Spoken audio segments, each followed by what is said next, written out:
Bonjour à tous et à toutes. Alors aujourd'hui, j'aimerais vous parler de la joie. La joie est un attribut de la personne de Dieu. Jésus-Christ est joyeux. La Bible nous dit dans Psaume 2,4 que celui qui siège dans le ciel rit. Dieu a de l'humour, Dieu rit, Dieu a une énorme joie en lui. Et puisque nous sommes faits à son image, alors nous aussi, nous avons cette capacité d'avoir de l'humour et d'expérimenter la joie. Ce n'est pas quelque chose qui est à proprement parler humain, mais c'est vraiment quelque chose que Dieu possède également comme l'un de ses attributs. La joie est si importante. Et même les scientifiques s'accordent pour dire que le fait de rire, le fait d'être joyeux aura un impact positif, réel et très fort sur la vie d'une personne, jusqu'à même prolonger les années de sa vie, jusqu'à même la maintenir en bonne santé. Donc la joie est vraiment quelque chose de capital. La joie est également l'expression de notre foi, puisque lorsque vous êtes joyeux, vous exprimez votre foi dans le Seigneur Jésus. Vous exprimez votre assurance, votre paix et votre confiance en Dieu. Peu importe les circonstances, nous devons être capables de manifester la joie du Seigneur. La Bible nous dit également que la joie du Seigneur sera notre force. Elle est notre force dans toutes les situations que nous traversons. Si nous avons la foi, manifestons-la par une joie surnaturelle, une joie incompréhensible. Jésus lui-même, la Bible nous dit que lorsqu'il a vu le prix qui lui était réservé, la joie qui lui était réservée de nous voir tous sauvés en lui et aller jusqu'au bout et est mort à la croix pour nous.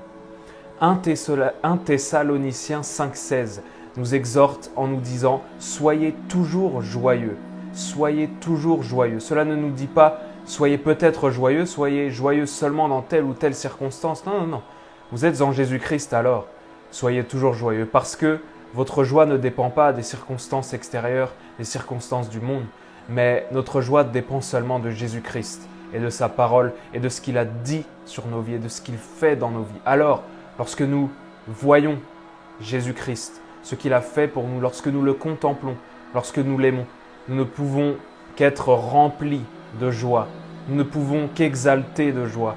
Et cette joie sera aussi un moyen de montrer au monde qu'en Jésus-Christ, nous avons cette chose si précieuse et merveilleuse qu'est la joie, qu'est le véritable bonheur, qu'est l'épanouissement dans notre vie. C'est aussi une manière de témoigner de ce que Jésus-Christ fait dans nos vies. La joie est si importante, la joie est si puissante et il est bon de se réjouir en Jésus-Christ. Nous avons toutes les raisons, lorsque nous regardons à la parole de Dieu, lorsque nous contemplons la personne de Christ, de manifester la joie que nous avons reçue. Parce que si j'ai reçu Christ, j'ai reçu tout ce qu'il est. Et Jésus est aussi la joie, est aussi le bonheur, est aussi les réjouissances. Tout est en lui et en lui j'ai cela. J'ai reçu le véritable bonheur et la véritable joie. Et cela est accessible pour vous si vous ne l'avez pas encore reçu. Venez à Jésus-Christ, acceptez-le dans votre vie comme Seigneur et Sauveur. Laissez-le transformer votre cœur, transformer votre vie et goûter et expérimenter à cette joie divine, cette joie qui ne finit jamais et cette joie que nous expérimenterons dans sa plénitude lorsque nous régnerons avec Christ pour toujours dans le paradis de Dieu. Que Dieu vous bénisse et n'oubliez pas, soyez toujours joyeux.